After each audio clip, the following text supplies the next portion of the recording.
When someone tells you hours after they've seen a movie that they're still like this, is that a compliment to you? I think in the case of Dunkirk, it's certainly a compliment Yeah. because really the idea behind the film is suspense and intensity and trying to put the audience into the shoes of somebody on the beach during this evacuation, put them in the cockpit of a Spitfire flying above it and dogfighting with German planes, or put them on the decks of a boat coming across from England to help with the evacuation. There is little dialogue in this film relative to most other movies. What does that look like when you're directing that? If I'm your actor, what are you saying to me in the context of shooting a scene? I think really what it looked like and felt like was the reality of the situation. We shot on the real beach. We rebuilt the mole, this breakwater that extends out into the sea. We got real planes, we got real boats, and we tried to put the actors into the real physicality of the situation, because to me this survival story is all about the paradoxical physical challenges they faced. Yeah. It's all about, can they get from A to B safely?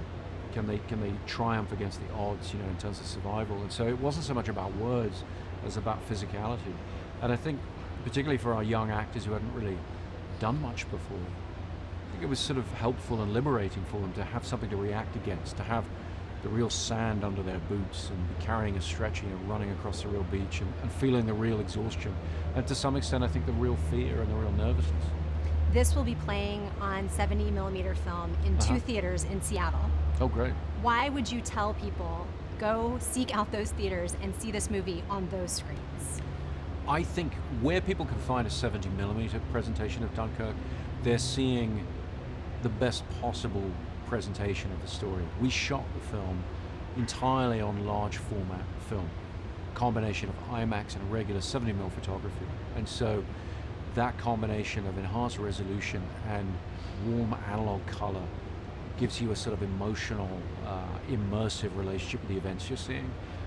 It's greatly enhanced in 70mm, and it's a favorite way of mine for seeing this film. They may not understand the technicalities of it, but they'll feel it when they're sitting there in their chair. It's about an emotional response. I think when you go to see a film presentation, there's something special about it that you don't get on TV or, God forbid, on your telephone or whatever, other ways of watching movies. It's a very special experience, and it feels special. And I think for a film like this one that's really based on subjectivity, it's really based on feeling like you're a Spitfire pilot trying to shoot down a German plane, that big screen and that event sort of feeling that you get from a 70mm presentation, I think it's very important. I know I'm not alone when I say, when I saw Memento in the theater, I distinctly remember that experience. It was impactful on me and blew my mind. What's the first thing that you saw that you remember blowing your own mind? And then maybe the most recent thing that you've seen that you found inspiring as a filmmaker? I think the films I always point to that I saw as a kid, Star Wars, that first Star Wars, which came out when I was 7 years old, it was a life-changing experience for me. I mean, I think it's one of the reasons I do films.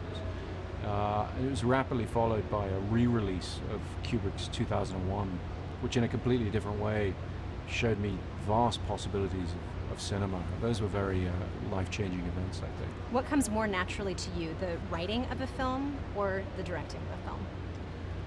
I try not to separate the two too much.